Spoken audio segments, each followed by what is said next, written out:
Hello, my name's Bev and I'm the author of the book Please Eat, A Mother's Struggle to Free Her Teenage Son from Anorexia, which describes our family's battle with the deadly eating disorder, anorexia nervosa, which my teenage son Ben developed back in 2009.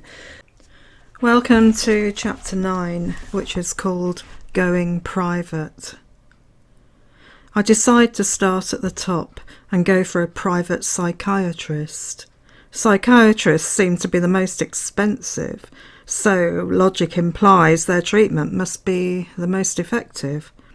This means Ben will get better faster, or at least that's the way my mind is working in the run-up to Christmas in 2009.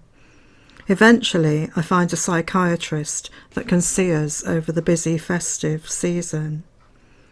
Friday afternoon sees us sitting opposite a rather stern, smartly dressed gentleman as the clock ticks away on the first £250 of our insurance money. But after asking a lot of questions, it appears he'll simply be supervising the treatment. He hands me a list of suitable therapists to contact, the people that will do the real work. Then in a few weeks' time you can come back and tell me how you got on. Not at £250 a shot, we won't, I mutter under my breath. I take the expensive list home. Only one of the therapists is available before New Year. Karen, a therapist specialising in CBT, cognitive behavioural therapy. This, I discover, is a talking therapy, widely used to help people with mental health problems, including eating disorders. The idea is that, through talking, a CBT practitioner can help the patient identify and change extreme thinking and behaviour.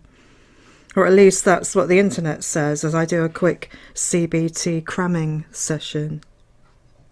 But I must warn you, it's not going to be a quick fix, Karen explains when I call her.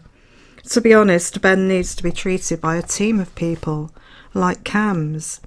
I only do CBT, but I'll see what I can do. She doesn't sound very positive, I think, wondering if we're wasting our time and money, but I guess it's better than nothing, and by now I am desperate. Occasionally we see a glimpse of something that almost resembles the old Ben. He'll calm down from the latest rage and sit with his head on my shoulder, clinging onto my hand as if I'm a lifebuoy in a stormy sea. But it's always short-lived. Before long, the demon is back, spitting venom, getting violent and shrieking at me to F off. When you're only 5'3" and female, it's not easy to restrain a teenage boy.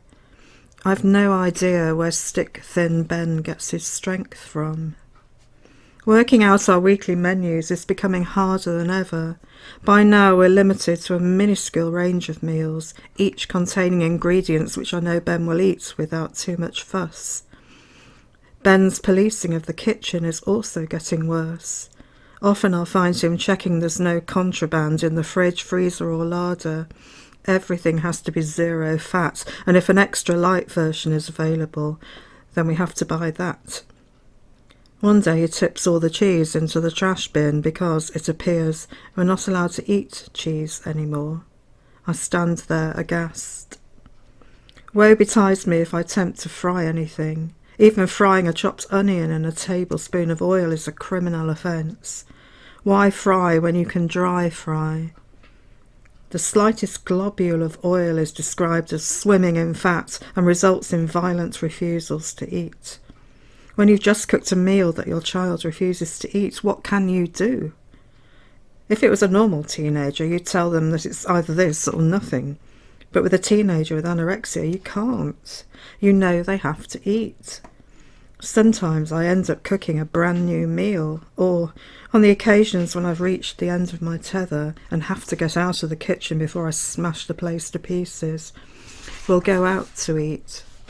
Not a great experience, as you can imagine, when your child has anorexia, but I figure there'll be something on the menu he'll eat, even if it's only a salad, without dressing, of course. New recipes are risky.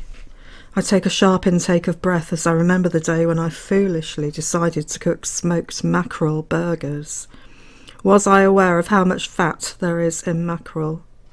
All day long, thoughts of fat-laden mackerel buzzed round Ben's head.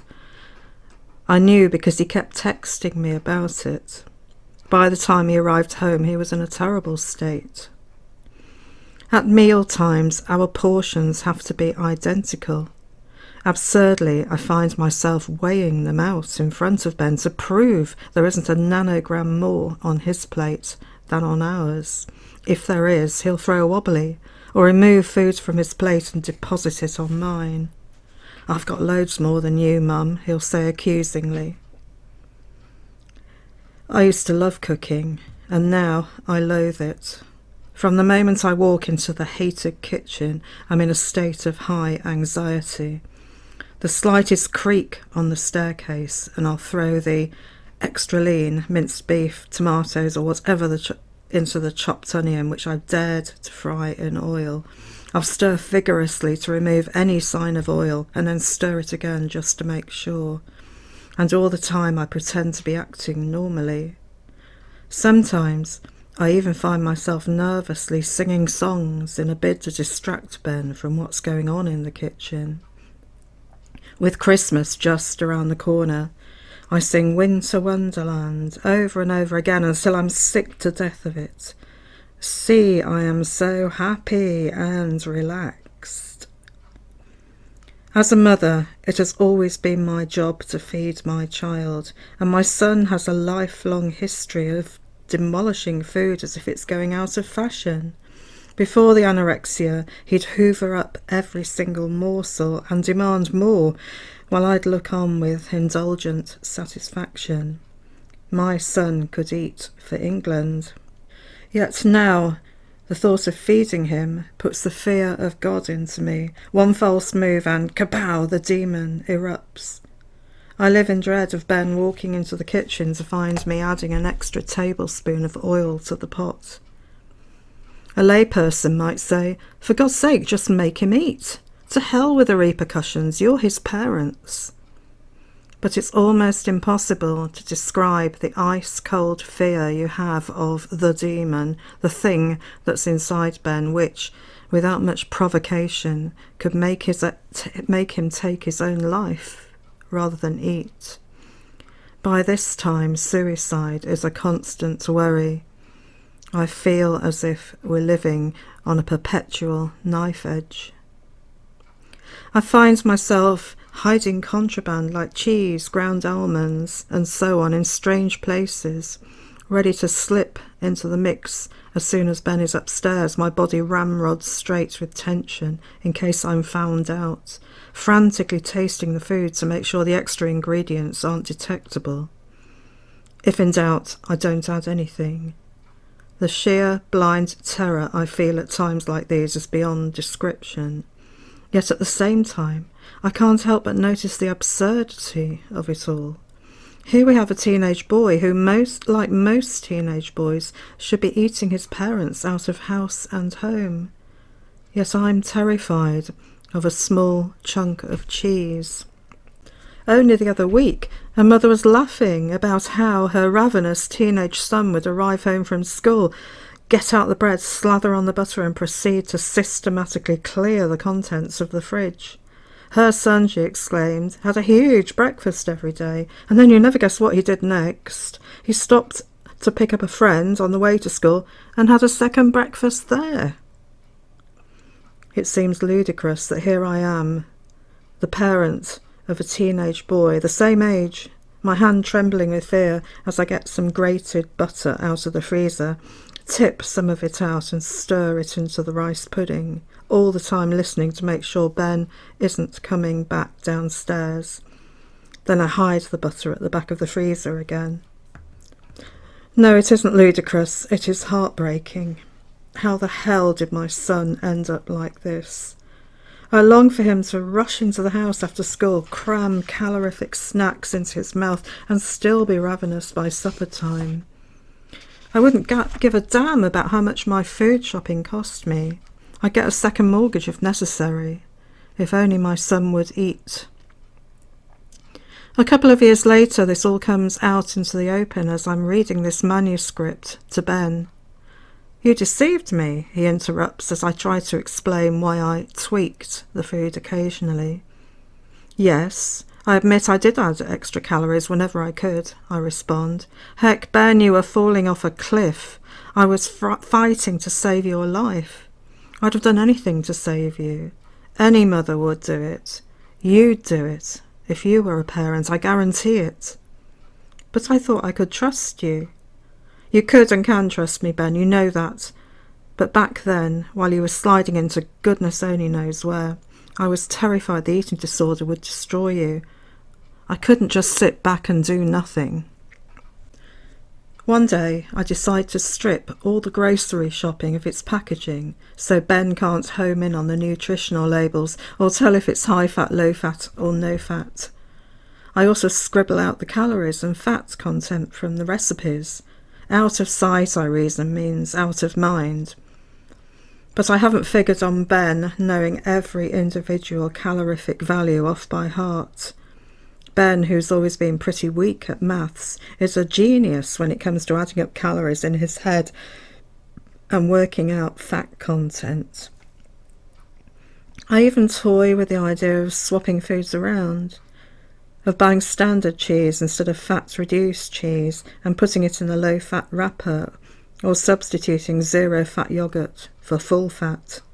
Crazy scenarios like me standing in the supermarket car park, decanting higher fat products into zero fat containers, then rushing to the trash bin to get rid of the evidence, even swapping the labels around on milk cartons.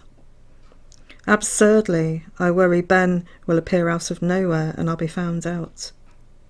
I begin to know where all the trash bins are located on the way to school. Ping, in goes another cheese wrapper or yoghurt pot. I hate the person who invented those nutritional wheels on food packaging, the information that's supposed to alert everyone to healthy eating. I suspect many people ignore them, but not teenagers with anorexia. People like Ben are drawn to nutritional information like bees to a honeypot. I also hate those people that are cramming our supermarket shelves with diet products. None of this stuff existed when I was Ben's age. Yet curiously, we have a bigger problem with obesity than ever. Something is seriously wrong. I want to put skull and crossbones stickers on every light, extra light, skimmed, fat-reduced diet, healthy and low-calorie product there is. Warning, keep away from your anorexic child. Once upon a time, recipes were written without any nutritional breakdown. You just lob everything into the pot, cook it and eat it, just as it's been done since the world began. But in today's obesity-obsessed and oh-so-healthy 21st century, everything has to be measured out accurately and subdivided into calories, umpteen different kinds of fats and other nutrients, all of which are meticulously listed below each recipe. It's like manna from heaven to the anorexia demon. I catch Ben going through the recipes, ticking all the safe meals to help me out. He crosses out the added fats and all the other baddies, suggesting healthier alternatives and writing comments about why we don't need that much cheese or meat. He puts a huge X through any unsuitable recipes. The more vigorous the X, the higher calorie and fat content. "You're not on a diet, Ben," I sigh for the umpteenth time. I am wasting my breath. I remove a stack of good food and delicious magazines from the kitchen cupboard to a bookcase in my bedroom and dig out all those old recipe books, the ones without healthy nutritional information. But by now, Ben can add up the calories and fats in a recipe just by looking at it. Ben isn't enthusiastic about seeing Karen, the private CBT therapist. He doesn't want treatment. He doesn't feel he needs treatment. Karen makes it clear that we won't get anywhere unless Ben agrees to work with her. Nothing in Ben's expression or body language indicates that he has any intention of working with her or with anyone. He just sits there silently, black rings under his eyes, painfully thin and waif-like in the pyjama pants he's been wearing for the yoga sessions he does after school. He doesn't want to be there. Over 3 or 4 sessions, Karen does her level best to get through to Ben, but he's not reacting or listening. But to his credit, he does some of the homework she sets him, like making a daily list of positive things that have happened in order to raise his mood. But he soon gives up. It's been a shit day, so I've nothing positive to write, he says again and again, leaving the list untouched. Despite all her good intentions, I can't help feeling that our sessions with Karen are like trying to plug the hole in the Titanic with cotton wool. I have no idea how talking is supposed to make Ben change his mind and regain all the lost weight, or how long it will take, or how terribly thin he will have to get before it bears fruit. I feel as if we're floating adrift in a huge ocean with no land in sight. The escalating eating disorder has transformed my son beyond all recognition, yet all the pleas to speed up our CAMS appointments are falling on deaf ears. I am powerless to get my son the treatment I believe he so urgently needs, and which, in a country with a free national health service, he should be entitled to. That's the end of chapter 9. Thank you for listening. If you watch to the end of this video, you'll see an in-video link which will take you to chapter 10, which is called Admiring Cakes. I look forward to seeing you there. It would also be really good if you could like this video, and you can subscribe to my channel by clicking the subscribe button below. Oh, and don't forget to visit my blog. You'll find the link below. You'll also find a link to my website where you can download PDFs of my blog for free.